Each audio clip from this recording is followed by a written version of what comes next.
All right. Yeah, it's working. I think we're working. I think it's working. Okay. All right. Well, welcome back to another episode of Composites Weekly. Today I've got Dan Neumann. He's joining me again.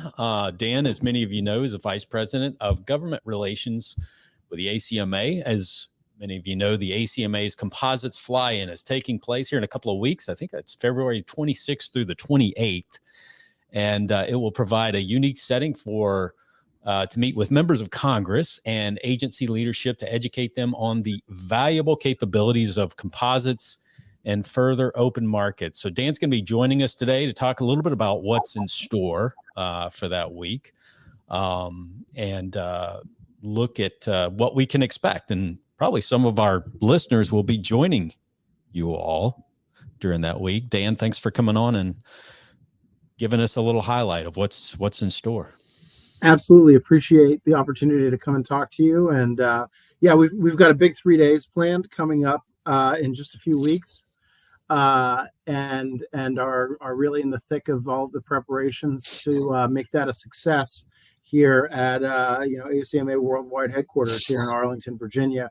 This is our largest fly-in ever. We sold out a couple weeks before we thought that would even be possible.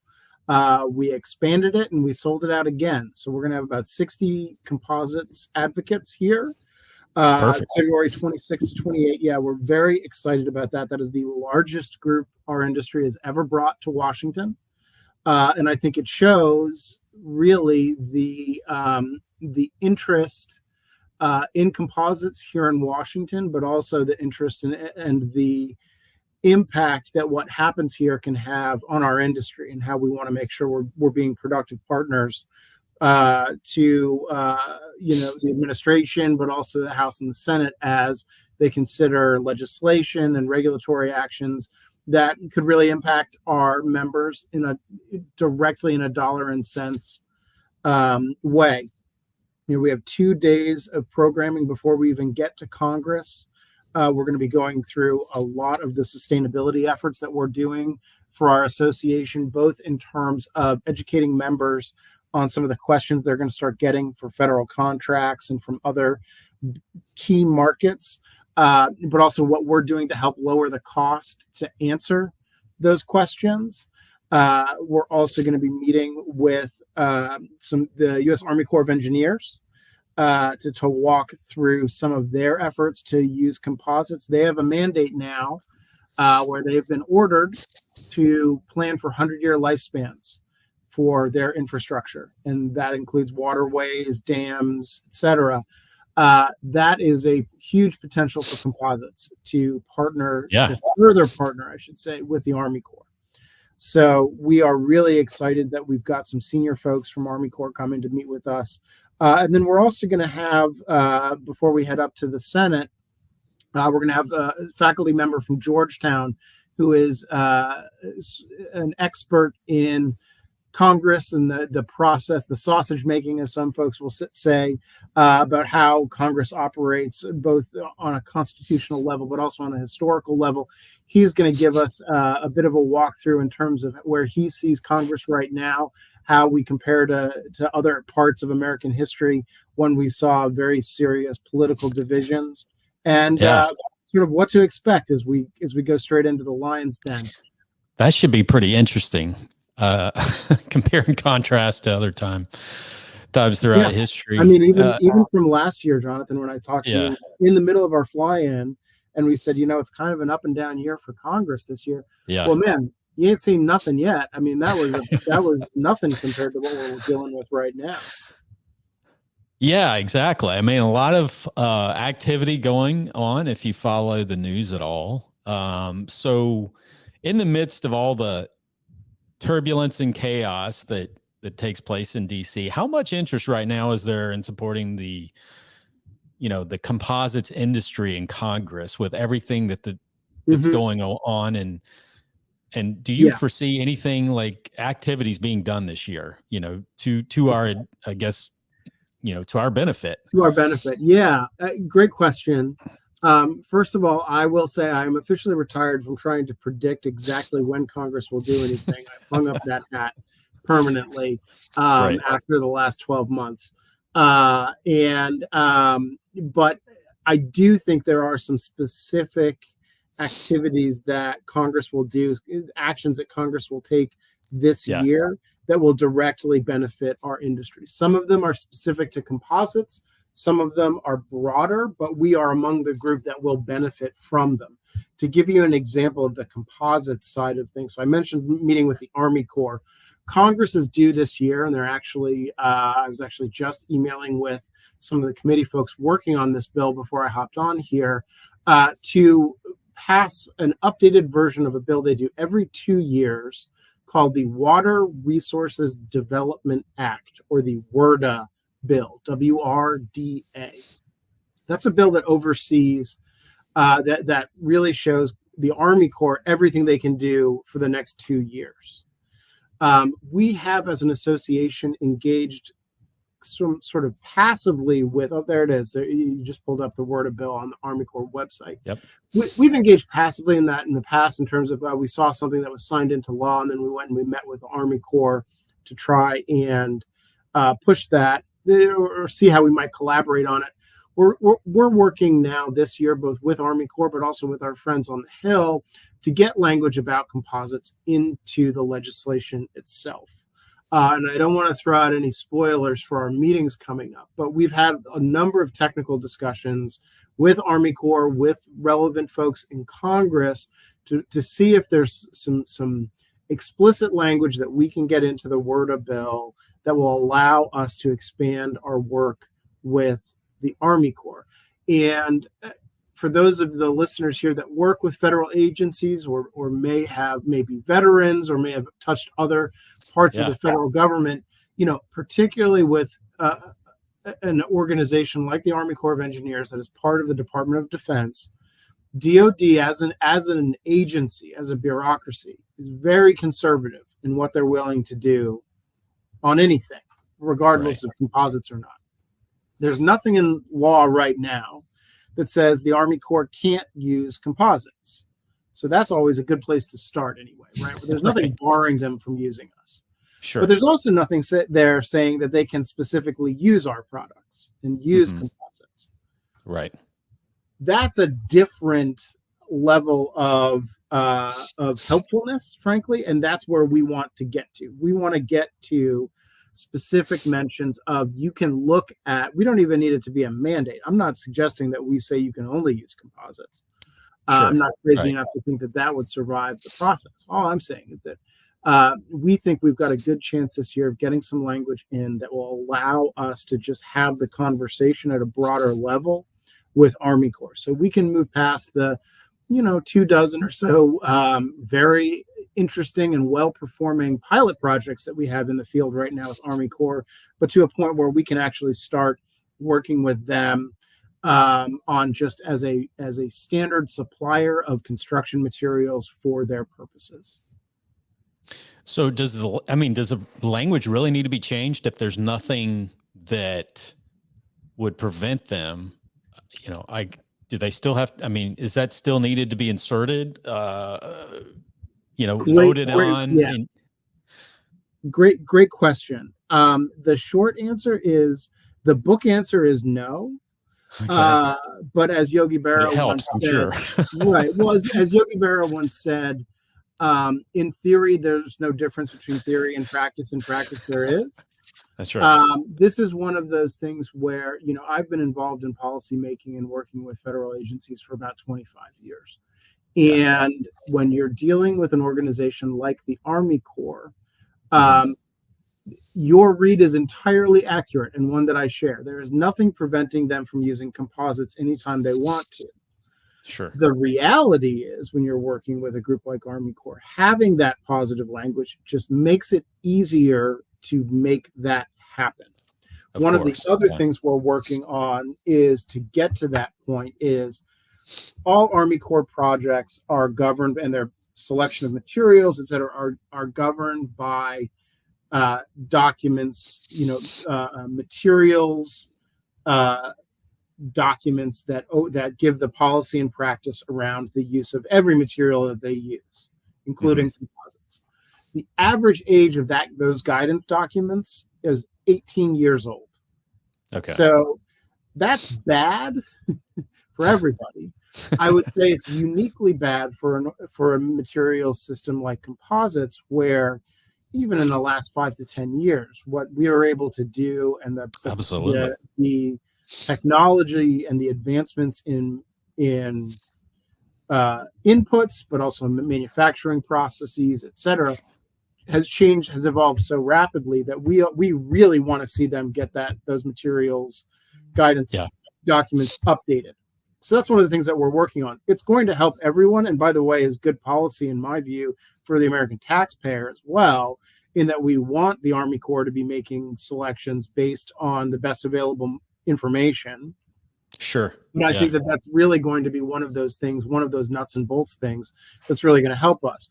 Beyond Army Corps, though, there's going to be a couple of other things we're going to be talking about that I also think will help folks, this year, for example. So John Schweitzer, who runs our sustainability program here at ACMA, he and some of our good friends at IACME recently filed a very important grant application with the Environmental Protection Agency to help us develop further environmental product declarations and other items for infrastructure use with the Department of Transportation and other agencies.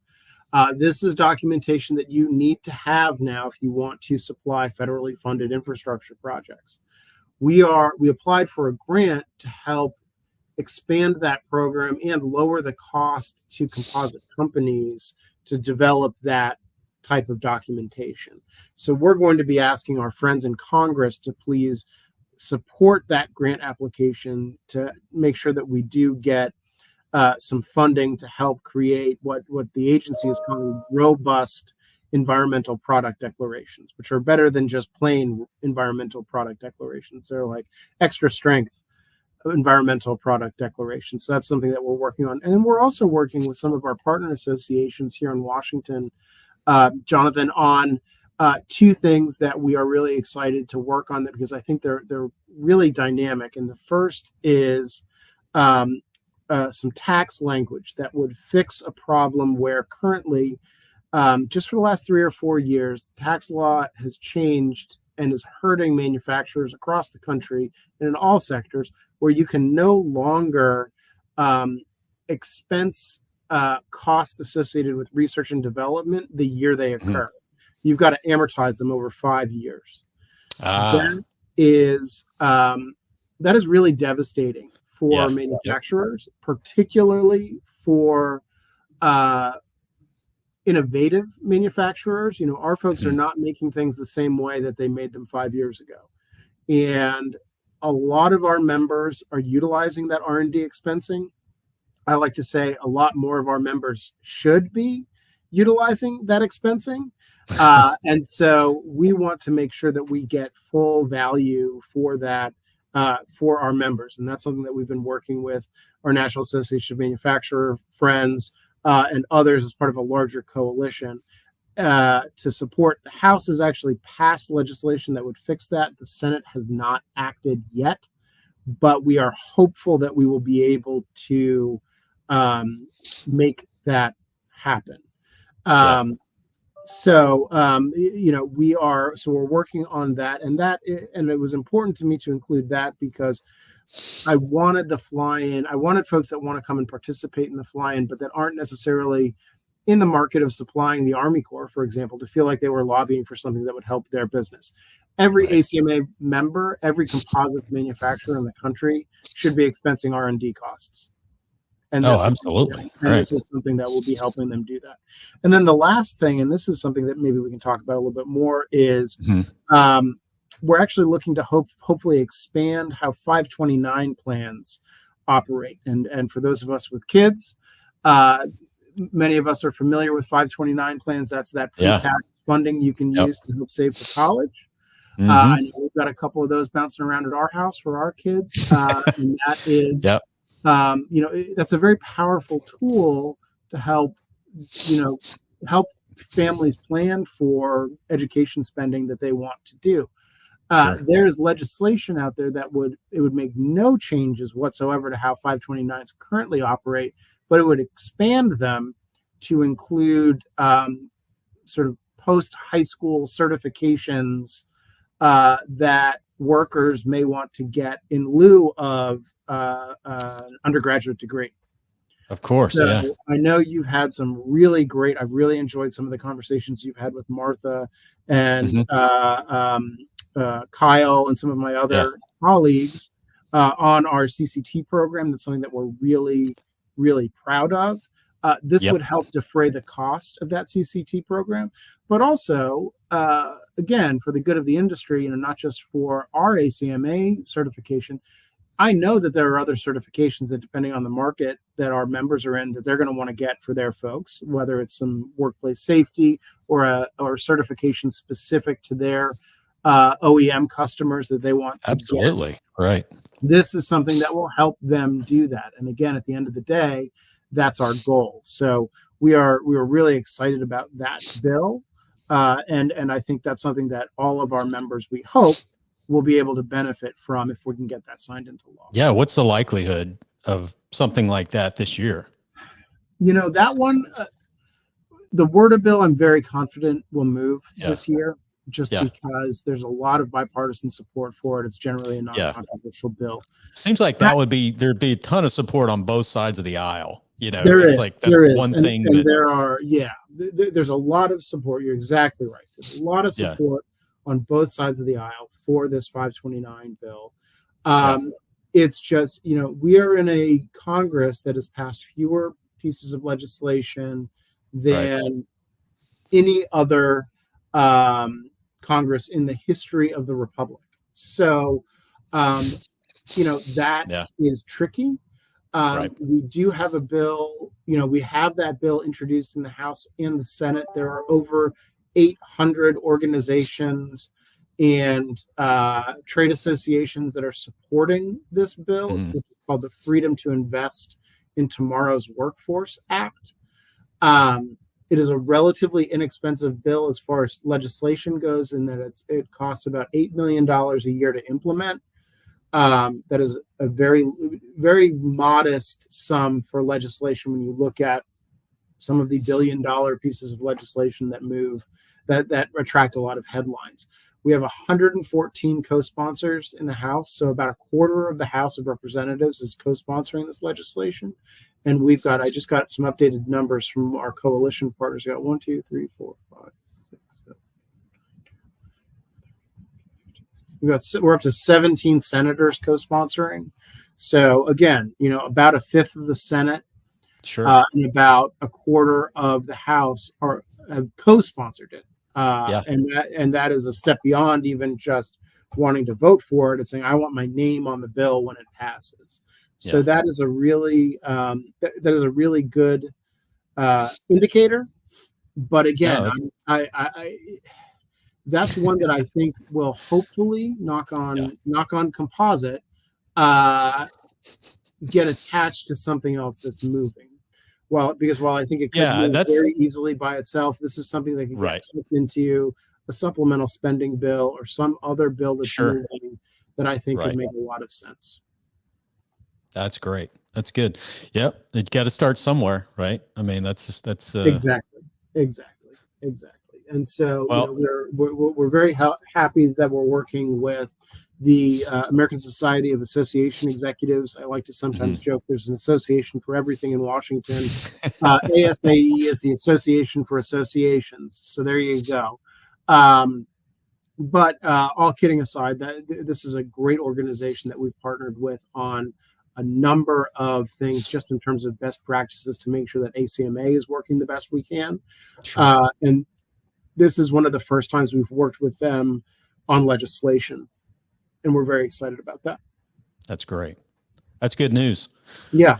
And as always, it's a pleasure having you on. Thanks for the update. And we'd like to do a follow-up, after maybe early in March, after the fly-in. Again, those dates, February the 26th through the 28th.